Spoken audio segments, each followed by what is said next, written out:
Hello, guys. We are going to talk about analyzing the graphs of quadratics today. You will need your graphing calculator to do most of this lesson. Okay, so let's see what we have here. We're going to talk about a lot of vocab, and we're going to solve some quadratic functions and look at some word problems. Okay, so there's parts of quadratics that you need to know. So the big points are that you need to know are the vertex, which is right here. And a lot of times we call the vertex HK. The axis of symmetry, which is x equals whatever the x coordinate of the vertex is, because the axis of symmetry folds through the vertex. So it's x equals whatever that is. And in this case, it is x equals -3. Then they're talking about the maximum or minimum, which will be the y value only. The max or minimum value is just the y value, which is -2, and it also always occurs at the vertex. This notation is called vertex form. A is the stretch factor. The vertex can always be found by taking the opposite of what's in parentheses. So in this case, it would be H, keeping the sign of what's out, which is the K. So in this example, it was -3, -2, stretch factor of 2, of course. This one would be 1, 3. This one would be 1, 3 as well, but the different stretch factors did different things to the parabola by making it smiling and frowning. So we're going to find all the parts. Now you have two options. Mrs. Bruno is good at vertex form and completing the square, so I might do this by hand, but I'm probably a little bit better at that than some of you. What is the perfect square that is closest to this? Well, if there's an x squared here and there's 10 x's, that means that there's 5 that can go on each side to make the closest perfect square. That's so bad. So it's an x plus 5 by an x plus 5. So the closest perfect squared is an x plus 5 squared. That would put 25 little ones in the corner. But I don't have 25, I have 23, so I would have to subtract 2 to get there. These equations are the same. F of x is in standard form right here, and it's in vertex form right here. Because it's in vertex form, I can find the vertex. It's -5, -2. I could also find the axis of symmetry. It would be x equals -5. And because I know it's a smiling parabola, it's going to be a minimum value. And the minimum value will be the minimum point of the vertex, which is -2. Then I could graph it. I could go to the left 5, down 2. And I put my dot, and then I do my stretch factor. From the stretch, you go over 1, up A, over 2, up 4 times A. So over 1, up 1, both directions, over 2, up 4 in both directions, and you have your parabola. Now, there's nothing wrong with you not being able to do that by hand. Your technology can do all of that for you. So you will type y equals x squared plus 10x plus 23 into your calculator. So let's go ahead and get our calculator out here. And I get y equals x squared plus 10x plus 23. And I hit graph, and there it is. Now I need to know what that point is, and I can't quite tell by looking at it. So I'm going to hit second, calculate, and I'm looking for a minimum because I can tell it's a minimum. This is what I'm looking for, but they want the left bound. So you hit your left cursor until you're on the left side of the minimum so it knows where to start looking.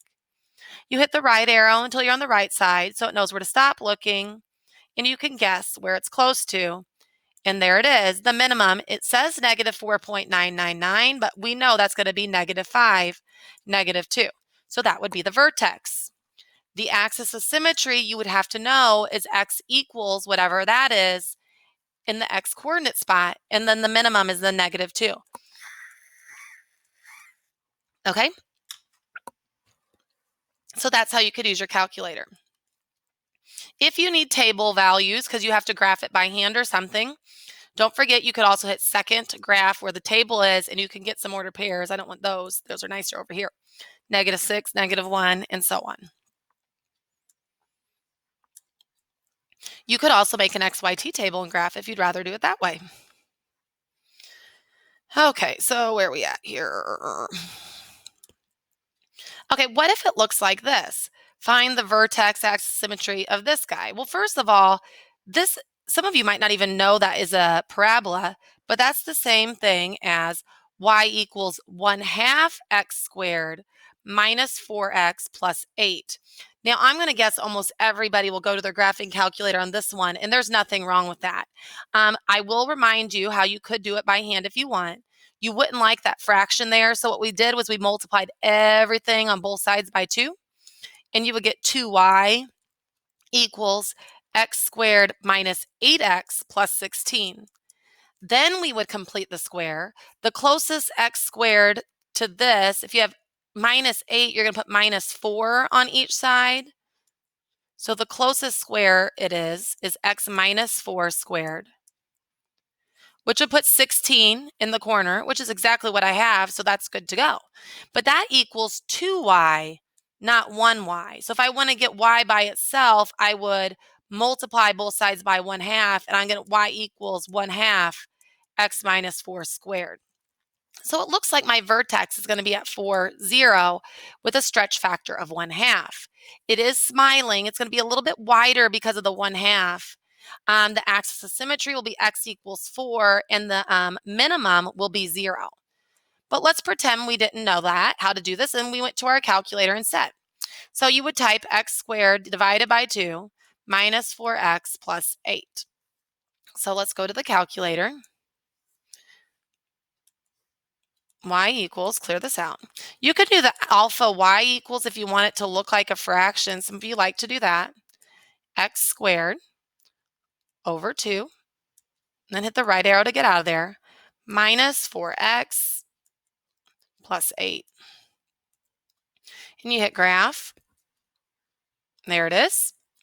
If you hit second, calculate minimum, which is 3, you need to tell it where to start looking. We'll start here. Hit the right arrow till you're on the right side. Give yourself a nice little guess here. And you get 4, 0, like I said. So since 4, 0, x equals 4 is the axis of symmetry, and 0 would be the minimum. Okay, now there's another shortcut you can do. I don't know many kids who do this. Most of them use their calculator to find the vertex if they don't know. But this is something else you can do. The axis of symmetry is always negative b over 2a. If you know the axis of symmetry, you can plug in that point into your equation to get the y value. So then the vertex will be, obviously it has to be negative b over 2a. And then if you plug that value into the equation, or f of negative b over 2a, that will be the y value. You just actually will plug into equation to get the y value. So let's go back and do that on the problem we already looked at. Let's go to the first one. Okay, so x equals negative b over 2a. That would be negative 10 over 2, which is x equals negative 5 is the axis of symmetry, which is what we got. Now, so negative 5 has to be the x coordinate of the vertex. So to find the y coordinate, just plug in negative 5 into your equation. Negative 5 squared plus 10 times negative 5 plus 23. That's 25 minus 50 plus 23, which will be negative 25 plus 23, which is negative 2, which is exactly what we got. So you can do the negative b over 2a trick and plug it in if you don't have access to your calculator. Let's try this one. We're going to find all the parts. Go ahead and use your calculator just to be safe. Don't even mess with the negative if you don't want. So it's going to be negative x squared plus 14x minus 47. I think calculator would be the best bet because they're going to ask us a lot of questions about it. So y equals, clear this out, negative x squared plus 14x minus 47. Hit graph, and there's your frowny parabola. We need to, I'm going to clear out some of that blue. Let's find the maximum this time. Second, calculate maximum, which is 4. Already hit enter, I guess, by accident. Let's do it again. Second, calculate maximum is 4. Left bound. So hit enter. Let's see if I can find that cursor. There it is. To start looking. Hit the right arrow to stop. And how about a guess? Looks like 7, 2 is the vertex. Now, they're going to ask a lot of questions about this. They're going to ask for the axis of symmetry, which will be x equals 7. They're going to ask for a max or min, and this is a maximum value this time, and the maximum value is 2. They just want the y value. They want to know what the domain is. Well, the domain of a quadratic is left to right forever. That's negative infinity to positive infinity. But how about the range? Range is small number to big number. It goes down forever, but it caps out at the top, and it caps out at that maximum value, which is 2. And I'll put a square bracket there because it can be 2. Then they're going to ask about increasing and decreasing. Well, it increases first from negative infinity to the x value here of 7, and then it decreases from 7 to infinity. I think that's all it asks for, but definitely pay attention to the questions they're asking. And I think we did all that. Okay, that's the same one. And there is one word problem for you to look at.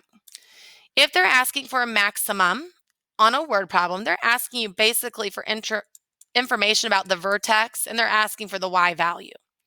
So they're having a koi pond, and it's already next to a wall. So there's a wall here, and then there's a pond on the side, and they have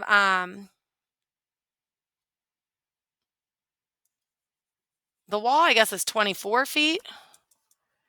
And the garden wall forms one side of the rectangle. What is the maximum area that the other one can be? Well, that's going to be x. Let's go to the next slide here and see what they have here. The picture for us. Yeah. Okay.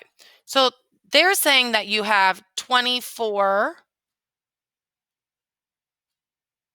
I don't know what this said. Let's read it again. A landscaper has enough stone to enclose a rectangular koi pond next to an existing garden wall. And that's 24 stone feet on one side. If the garden wall forms one side, what is the maximum area that the landscaper can enclose? So they're saying, since this is 24,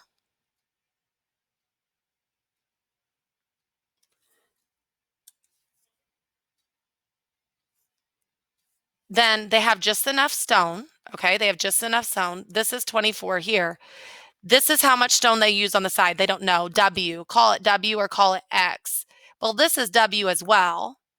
And the stone that they'll have left is 24 minus 2W. 24 minus the two sides. I don't think they wrote that out very good. I think what they meant was that they have 24 feet of stone to build. How big can it be if they only need 3 sides? And maybe that's how you read it, but I didn't read it that way. But if you only have 24 feet for all 3 sides here, you don't know how much this is, but those have to be the same. I have 24 feet total, but I got to take away the 2 sides. So that's how much material I'm going to use. But then to find the area, it's length times width, or W times 24 minus 2W. Well, we don't have a W button on our calculator, so just use X and 24 minus 2X. You can type that into your calculator the way it looks, or you could take it and change it to 24x minus 2x squared. Regardless, you could type it into the y equals on your calculator. It's going to be a frowny parabola, and you need to know what the vertex is going to be. So they went ahead and they graphed it for you, and they did second calculate maximum. And you can see here that the maximum is y is 72. So the biggest area that they're going to have is 72 for the area. Now, it happens at x equals 6. This point is at 672. So what does that mean?